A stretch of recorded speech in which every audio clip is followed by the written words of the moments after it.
There are roughly 120 million refrigerators in American homes right now, one in nearly every kitchen in the country.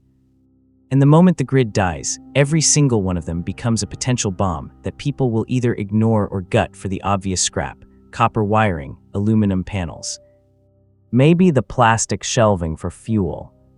And in the process of casually ripping apart the interior without understanding what they're touching, a certain number of those people are going to die. Not from the coolant that's been sitting in sealed pipes for decades, not from the high-voltage electricity they know exists somewhere in the back. From components so simple and so quietly dangerous that they kill technicians in the old world when they forget to respect them. And in the new world, where nobody has any training and everyone is in a hurry, it's going to kill a lot more. But that same refrigerator, opened by someone who understands what's inside and how to handle it, contains a collection of components so useful that a single unit replaces materials and tools that would take weeks of scavenging from other sources to assemble. The device that can kill you is the same device that can save you. It depends entirely on whether you know what you're looking at before you reach inside. How would you handle this situation? Let me know in the comments. Also, if you want more high-stakes survival stories like this, make sure to subscribe. Don't forget to share this with your friends and family who thinks they could survive the wild. Here's what's hidden in there.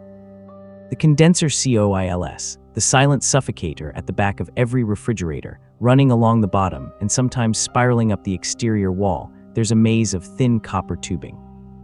This is the condenser coil, and it's a tool of survival. Those coils contain the refrigerant that keeps your food from spoiling. When the grid is down and food preservation is everything, understanding these coils means the difference between meals and starvation. You can harvest them.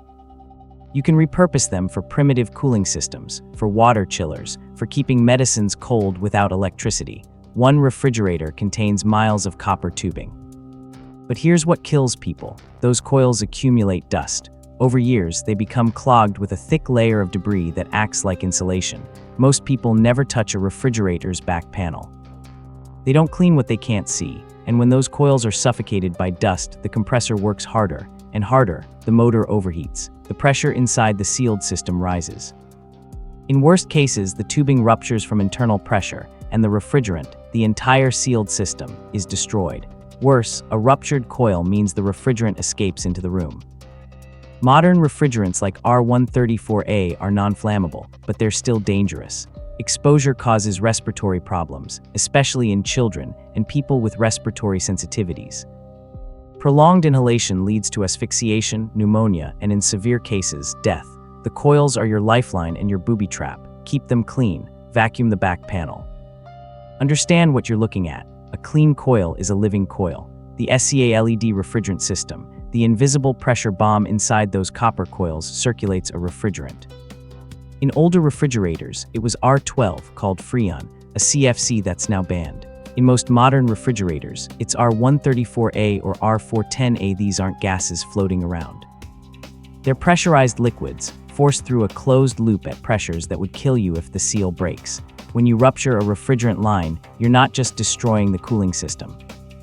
You're releasing chemicals that were isolated inside metal pipes for 10, 20, sometimes 40 years. The moment air hits that refrigerant, it undergoes a violent phase change. Liquid becomes gas in microseconds. The expansion is explosive, and here's what makes this a survival component. Refrigerants conduct heat efficiently. In a grid-down scenario, if you understand how to extract and repurpose the sealed system from multiple units, you can build primitive cooling chambers. You can preserve food. You can keep medications cold. The physics of the refrigerant loop is one of humanity's greatest achievements in controlling temperature, but you must understand the danger first. Never attempt to open or tap a sealed refrigerant system without professional training.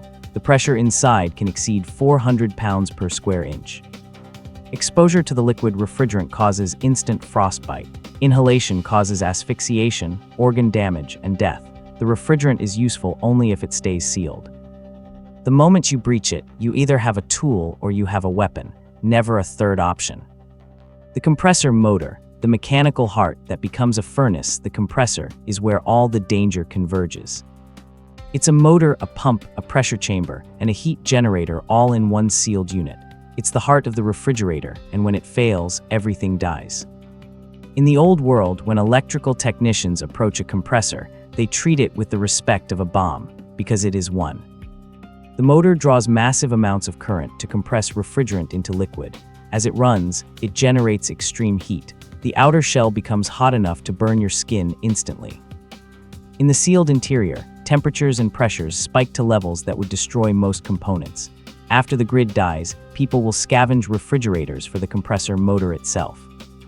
A refrigerator compressor contains heavy copper windings, quality steel, and aluminum. The motor can be repurposed as a power source for mechanical systems. It can be gutted for its copper. But here's the survival angle that matters. The compressor oil inside that sealed unit is critical. It's a specialized lubricant that mixes with the refrigerant and protects the internal mechanisms. In a post-collapse world, that oil can be extracted and used for other mechanical systems. One refrigerator contains enough compressor oil to maintain dozens of pumps and motors.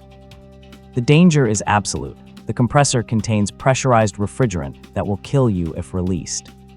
The motor windings are exposed to massive electrical currents that will electrocute you if touched. The heat generated can cause fires if the unit is damaged or opened incorrectly. And the oil itself, while useful, can be toxic if ingested or repeatedly inhaled. Before you ever touch a compressor, cut the power. Cut it off from the wall, from the breaker, wait 5 minutes. The compressor must cool, the pressure must equalize, and even then, you should only approach it if you understand exactly what you're doing. Start relay, the gatekeeper that fails first connected to the compressor by 3 small wires, sits a black plastic box roughly the size of a lighter. This is the start relay, and it's one of the most common failure points in any refrigerator. The relay's job is simple. It supplies a burst of power to help the compressor motor start. Without it, the compressor is too heavy to turn. The relay detects when the compressor needs help and switches on a secondary circuit. Then it cuts itself out once the motor is running. When the relay fails, the refrigerator stops cooling. It tries to start, hums, clicks, then shuts down. Repeat every few minutes. The compressor draws power but can't turn. The whole system overheats. In a survival context, the start relay is a gold mine. It's a simple electromagnetic switch. Those switches can be repurposed for dozens of applications. You can use them to control lights, to switch power circuits, to build alarm systems.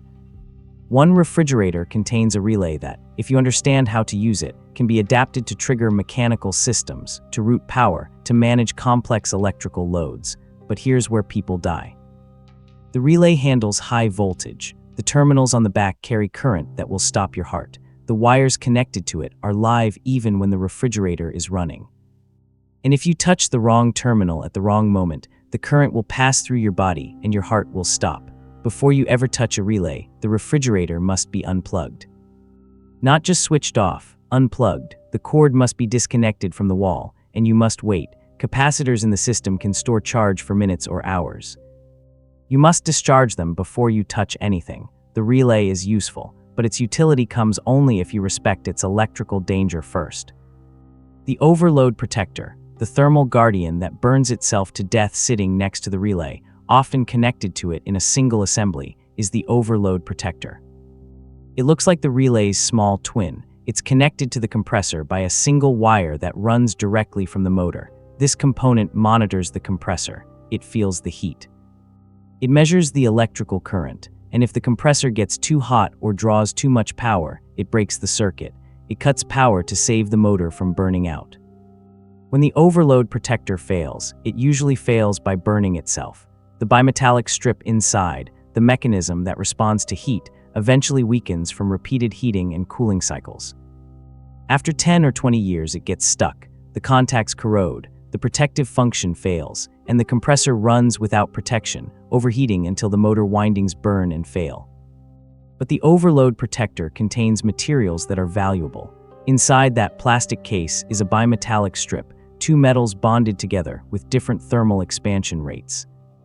Those strips can be repurposed as temperature sensors. Appliance repair technicians harvest these strips for other projects. In a survival scenario, Bimetallic strips can be used to build temperature-controlled switches to create mechanical thermostats for heating and cooling systems. The danger is electrical and thermal. The overload protector handles live current. The terminal you should never touch will stop your heart. The surface can be hot enough to cause severe burns if the unit has recently been in use. And if the internal mechanism is compromised, touching it could cause electrical arcing that will burn your skin or set your clothing on fire.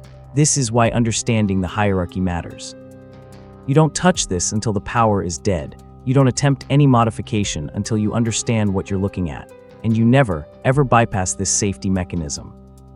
If you remove the overload protector without replacing it, the compressor will eventually burn out, and you'll have ruined your only source of cold. The run capacitor, the electrical battery that holds its charge forever inside the electrical box at the back of the refrigerator, connected between the relay and the compressor, is a cylindrical metal canister, roughly the size of an AA battery, though sometimes larger. This is the run capacitor, and it's perhaps the most dangerous component in the entire unit. The capacitor stores electrical energy. Its job is to provide a steady voltage to keep the compressor motor running smoothly, to prevent fluctuations that would damage the motor or cause it to stall. It stores charge. Not permanently, but for longer than you'd expect. And here's what makes it lethal. A capacitor doesn't need the grid to be dangerous. It stores its charge internally. That charge can remain in the capacitor for weeks, months, even years after the power goes out. Unplug the refrigerator. The capacitor still holds voltage. Weeks pass. The grid is down. Rescue never comes. The capacitor still holds voltage. The voltage stored in a refrigerator-run capacitor is typically between 300 and 600 volts. That's more than enough to stop your heart. If you touch the two terminals simultaneously, or if you touch a terminal and then touch ground, the capacitor will discharge through you. But this is also why capacitors are so valuable. In a survival scenario, a charged capacitor is a battery. It's stored energy that doesn't require the grid. If you understand how to safely discharge a capacitor and repurpose it, you have an electrical power source. You can use it to power circuits, to trigger devices, to run small motors briefly. One refrigerator contains capacitors that could power emergency lighting or communication equipment. The procedure for safely handling a capacitor is non-negotiable. You must identify it. You must visually confirm that it's disconnected from any power source. Then, using an insulated tool, a screwdriver with a rubber handle, insulated pliers, anything where your skin is not in contact with metal, you bridge the two terminals together. If the capacitor is holding a charge, you'll see a spark and hear a small pop as the energy discharges through the tool. Only after that discharge is the capacitor safe to touch. Only then can you harvest it for other uses. The high-voltage capacitor, the component that kills you even when you think it's dead, but there's another capacitor, a larger one, more dangerous one. Hidden deeper in the electrical assembly, often in a separate compartment or mounted directly to the control board, is the high-voltage capacitor. This one is different. This one is not protecting the compressor motor. This one is part of the power conversion system. It steps up household voltage to higher levels for components that need it. The voltage in this capacitor is not 300 volts. It's 2,000 to 5,000 volts. That's lethal on contact. A single touch will stop your heart. A single spark will burn your skin. The danger is so extreme that appliance repair technicians have died from this. Not from stupidity, from a moment of inattention, from forgetting which terminal is live, from thinking the power is off when it's not. And here's the part that makes this component so insidiously dangerous. It looks like the run capacitor. It might be in the same electrical box, but it's isolated from view, often covered by a black plastic housing or mounted in a protective sleeve. And after the grid dies, people won't see it.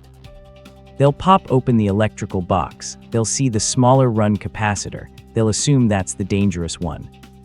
And they'll reach deeper into the assembly, looking for more copper or more components to harvest.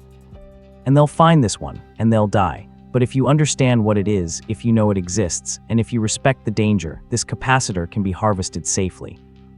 It contains valuable electrical components. The internal dielectric is useful material. The casing is metal. The discharge procedure is the same. Insulated tool, bridge the terminals. Wait for the spark, confirm the charge is gone. Only then is it safe. every refrigerator in every home contains components that are both salvation and execution. The capacitors are batteries and bombs. The compressor is a motor and a pressure chamber. The refrigerant system is a heat transfer miracle and a toxic vapor trap. The difference between life and death is not the refrigerator, it's knowledge. When the grid fails and food preservation becomes survival, the people who understand what's inside these machines will thrive. They'll extract the components carefully. They'll repurpose the materials. They'll build systems that keep food cold without electricity. The people who don't understand will either starve or join the dead. There are 120 million of these machines in America. That's 120 million potential sources of materials, of energy storage, of mechanical systems. Or it's 120 million booby traps waiting for someone careless enough to ignore what's inside. Everything depends on what you know. Everything depends on whether you treat the danger with respect.